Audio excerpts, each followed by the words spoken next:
Dear students, आज हम लोग क्लास 12th फर्स्ट चैप्टर के अंतर्गत ये मेरा चौथा लेक्चर है। इसके अंतर्गत आज हम लोग आवेश का संरक्षण, क्वांटीकरण और योज्यता, आवेश की योज्यता के बारे में पढ़ेंगे। तो आवेश का संरक्षण, सबसे पहले इसी को स्टार्ट करता हूँ। आवेश का संरक्षण, इस नियम के अनुसार क्या होता है कि एक विलगित या पृथक्कृत, इसी को कहते हैं आइसोलेटेड, यानी विलगित यानी कि एक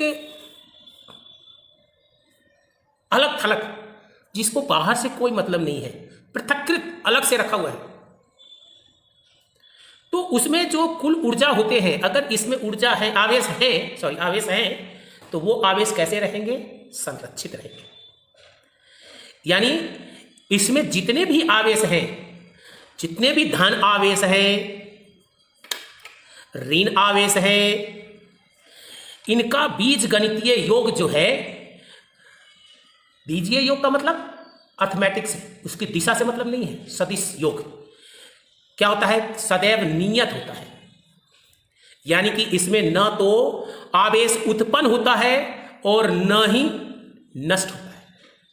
यानी जितना इसमें पॉजिटिव चार्ज है, जितना उसमें निगेटिव चार्ज है, तो उसका बीज गणितीय योग सदैव नियत होता है। यानी उसमें कोई परिवर्तन नहीं होता है, क्योंकि सिस्टम आइसोलेटेड है, सिस्टम विकलित है। यानी ना बाहर से कोई अंदर जाएगा, ना अंदर से कोई बाहर आएगा।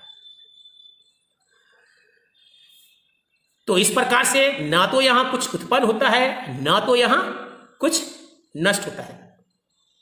अब ये देखें कि चार यहां पे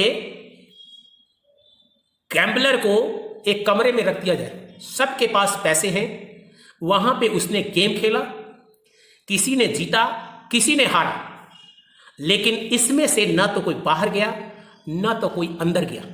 जो चार था शुरू में, वही चार है सबसे अंत में। तो हम क्या पाएंगे? उन चारों के पास जितना पैसा था, जब निकलेंगे तो भी उन चारों के पास के पैसे का योग सेम रहेगा। क्यों? क्योंकि एक दूसरे में हार जीत हुई है, लेकिन वो चीज सिस्टम से बाहर नहीं गई है। तो यहां पर भी वही है कि इस प्रत्यय निकाय है, इसी को कहते हैं आइसोलेटेड सिस्टम। इसमें जो है, जो भी घनावेश है, ऋणावेश है, उनका बीज गणितीय योग जो होता है सदैव नियत होता है। यानी ना तो कोई उत्पन्न होगा, ना तो कोई नष्ट होगा। आगे बात समझ में? तो इसको कहते हैं हम आवेश का संरक्षण। अब यहां पर जैसे हमने ले लिया, एक कांच की छड़ ले लिया, एक दूसरा हमने क्या किया कि एक रेशम का रुमाल ले लिया, कपड़ा ले लिया। अब इन दोनों को क्या किया गया? रगड़ा गया। इन दोनों को क्या किया गया? रगड़ा गया। तो हम लोग जानते हैं कि रगड़ने पर क्या होगा? एक में से इलेक्ट्रॉन दूसरे जाएगा, जिसमें जाएगा, जिसमें इलेक्ट्रॉन गया यानी कि वो निगेटिव, जिसके पास गया उसके पास क्या हो जाएगा? और जिसके पास से गया वो क्या हो जाएगा? पॉजिटिव। तो अगर इसका बीज गणितीय योग किया जाए तो क्या हो जाएगा? जीरो।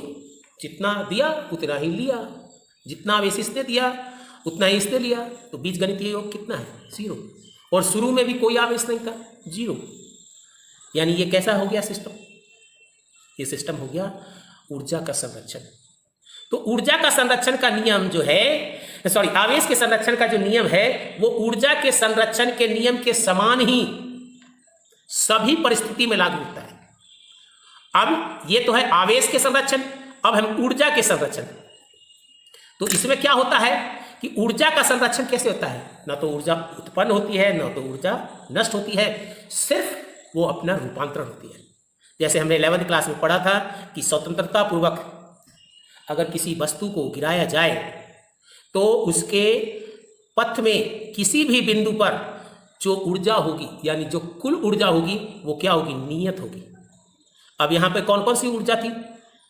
यहां पर एक गति के कारण गतिज ऊर्जा, और दूसरा ऊर्जा कौन थी? स्थिति के कारण स्थितिज ऊर्जा, और जहां हम कुल ऊर्जा की बात करें तो गतिज ऊर्जा और स्थितिज ऊर्जा दोनों को क्या कर देते हैं, जोड़ देते हैं। तो हमने पढ़ा था कि इस पथ में सभी बिंदुओं पर, किसी भी बिंदुओं पर जो गतिज ऊर्जा और स्थितिज ऊर्जा यानी कुल ऊर्जा का मान नियत रहता है, उसमें कोई परिवर्तन नहीं होता है। इसी प्रकार आवेश संरक्षण का नियम भी है और ये सभी परिस्थितियों में लागू होता है। इसीलिए इसको क्या कहते हैं, सार्वत्रिक नियम कहते हैं। ये नियम ग्लोबल है, यूनिवर्सल है। तो इस प्रकार से मैं समझता हूँ आवेश संरक्षण आपने समझ चुके होंगे। अब क्वांटीकरण ये क्या है, इसको पढ़ते हैं। अगर मान लीजिए कि इंडिया में सारी करेंसी को बंद कर दिया जाए, कोई खुला पैसा नहीं, कोई नोट नहीं, सिर्फ नोट हो 1 रुपया, 1 रुपया का नोट है, तो क्या होगा? ऐसी स्थिति में क्या होगा? जब भी हमको किसी को देना होगा तो 1 रुपया का ही नोट देंगे, 1 रुपया का ही नोट देंगे, यानी 1 रुपया का नोट। अगर किसी को 5 रुपया देना होगा तो वो एक का 5 नोट देंगे। अगर किसी से 2 रुपया लेना होगा तो एक का 2 रुपया लेंगे। उसके अलावा और कोई करेंसी नहीं है। उसी प्रकार से थोड़ा सा हम समझने की कोशिश करेंगे कि जो प्रयोग द्वारा जो पाया गया कि इलेक्ट्रॉन या प्रोटॉन के द्वारा जो आवेश है वो न्यूनतम आवेश कितना है? न्यूनतम आवेश 1 इलेक्ट्रॉन के बराबर है, 1 इलेक्ट्रॉन के बराबर है। यानी कि इस आवेश को, एक आवेश को हम लोग क्या कहते हैं? मूल आवेश। इसी को हम लोग कहते हैं इलेक्ट्रॉनिक आवेश। इसी को हम लोग मूल आवेश भी कहते हैं, इसी को हम लोग क्या कहते हैं? इलेक्ट्रॉनिक आवेश, यानी 1 इलेक्ट्रॉन के आवेश को। तो अगर किसी को हमको 5 इलेक्ट्रॉन का आवेश देना होगा तो कितना करना पड़ेगा? 5 इलेक्ट्रॉन देना पड़ेगा। और किसी से 2 इलेक्ट्रॉन आवेश लेना होगा तो 2 इलेक्ट्रॉन लेना होगा। उसके अलावा और कोई विकल्प ही नहीं है। जैसे यहां 1 रुपये का था। तो प्रकृति में ये आवेश जो है वो सदैव निश्चित न्यूनतम मान कितना है? ई, निश्चित न्यूनतम मान। जैसे वहां हमने कहा था कि 1 रुपया का ही नोट हो और कोई नोट, तो यहां पर भी निश्चित न्यूनतम मान कितना है? 1। तो जो इलेक्ट्रॉन का आदान प्रदान होगा वो क्या होगा? इस इलेक्ट्रॉन के पूर्ण गुणज में होगा। कितने में होगा? पूर्ण गुणज में। यानी 1 इलेक्ट्रॉन ले लो, 2 इलेक्ट्रॉन ले लो, 3 इलेक्ट्रॉन ले लो। जैसे यहां था 1 रुपया ले लो, 2 रुपया ले लो, 2.5 रुपया कैसे देंगे हम? क्योंकि 1 रुपया के अलावा और कोई रुपया ही नहीं है। तो ऐसे ही यहां पर जो प्रयोग द्वारा पाया गया वो आवेश जो है सदैव एक निश्चित न्यूनतम मान कितना है? ई है। और इसी ई के पूर्ण गुणज में आवेश का क्या होगा? आदान प्रदान होगा। तो इसी आवेश को, इसे आवेश का क्या कहते हैं? जब पूर्ण गुणज में होगा तो इसे कहते हैं क्वांटम प्रकृति। और आवेश, और इसी को कहते हैं हम लोग क्वांटीकरण।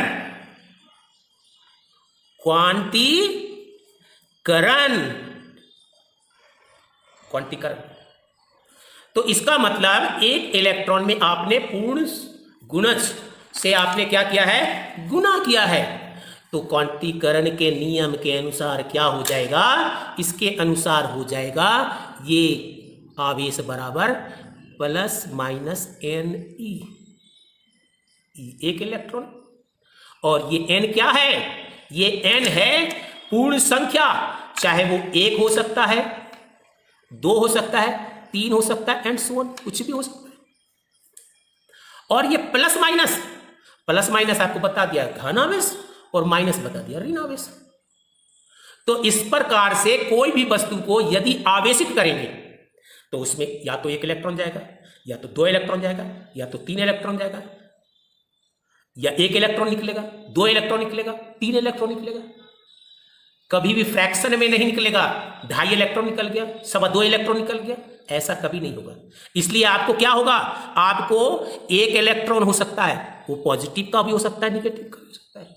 यानी इलेक्ट्रॉन जिसमें अधिकता हो गई, अधिकता यानी जिसमें चली गई इलेक्ट्रॉन, तो क्या हो गया, और जिससे निकली है इलेक्ट्रॉन तो उसमें क्या हो जाएगा, पॉजिटिव चार्ज। इसी प्रकार से 2 इलेक्ट्रॉन भी हो सकता है प्लस माइनस, इसी प्रकार से 3 इलेक्ट्रॉन भी हो सकता है, एंड सो ऑन, इसी प्रकार से ये हो सकता है।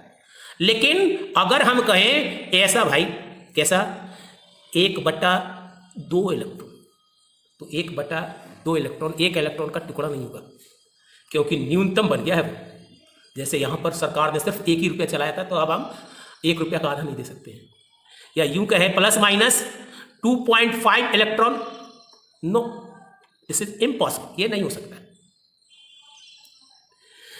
तो क्वांटीकरण के कारण, इसके कारण क्या प्रभाव पड़ा, इसके कारण प्रभाव पड़ा इलेक्ट्रॉन की भूमिका इसमें बहुत महत्वपूर्ण रही, इलेक्ट्रॉन की भूमिका महत्वपूर्ण रही।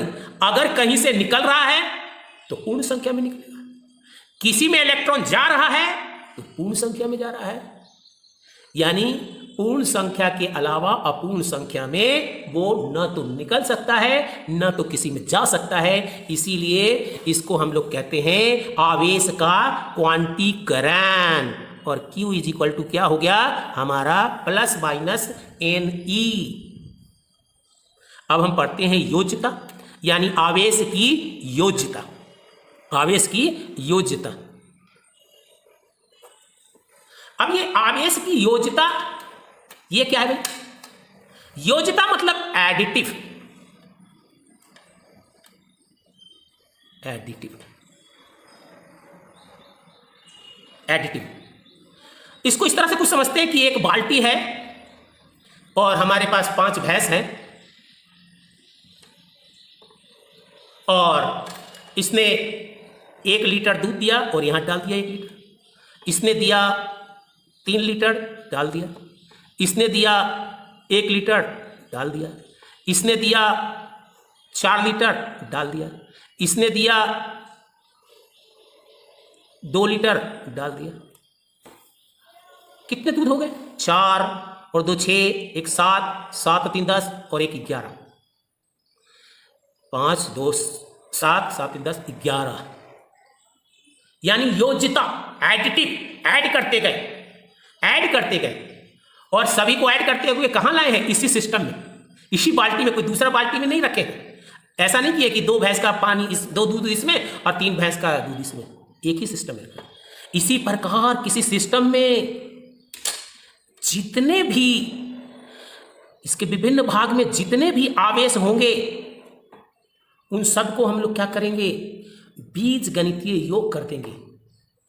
बीज गणितीय, यहाँ पे Q1 है, यहाँ पे Q2 है, यहाँ पे Q3 है, यहाँ पे Q4 है, यहाँ पे Q5 है, यहाँ Q6 है। तो जो पूरा सिस्टम में जो कुल आवेश Q, वो कितना हो गया, Q1 plus Q2 plus Q3 plus Q4 plus Q5 plus Q6। यानी इसमें हम ऐड करते गए, जोड़ते गए, एडिटिव है, जोड़ते गए, तो उस सिस्टम में वो जोड़ जो होगा वो सभी आवेशों के बीजगणितीय योग के बराबर होगा, सभी बीजगणितीय योग के बराबर होगा। क्लियर। तो Q इज इक्वल टू, जो पूरे सिस्टम में आवेश, वो Q1 plus Q2 plus Q3 plus Q4 plus Q5 plus Q6। इस तरफ से मैं समझता हूं कि आपको योज्यता भी आपको समझ में आ गई होगी। ये मेरा इस चैप्टर 1 का चौथा वीडियो है। आप लोग इसे ध्यान से पढ़ें, और मैं इसके साथ साथ आपको नोट्स भी प्रोवाइड करता हूं, समझाने के साथ साथ आपको मैं नोट्स भी प्रोवाइड करता हूं। ये देखें आप, विद्युत आवेश के मूल गुण, तो 3 गुण मैंने बताया है, तीनों गुण को समझा दिया है। आवेश का संरक्षण, आवेश का क्वांटीकरण, आवेश की योज्यता। तो आवेश के संरक्षण के बारे में मैंने पढ़ाया आपको, ये नोट करें।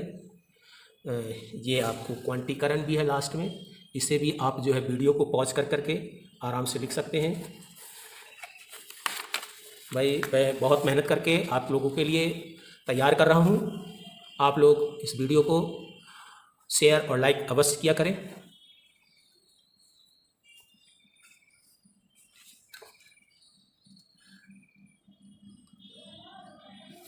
थैंक यू, धन्यवाद।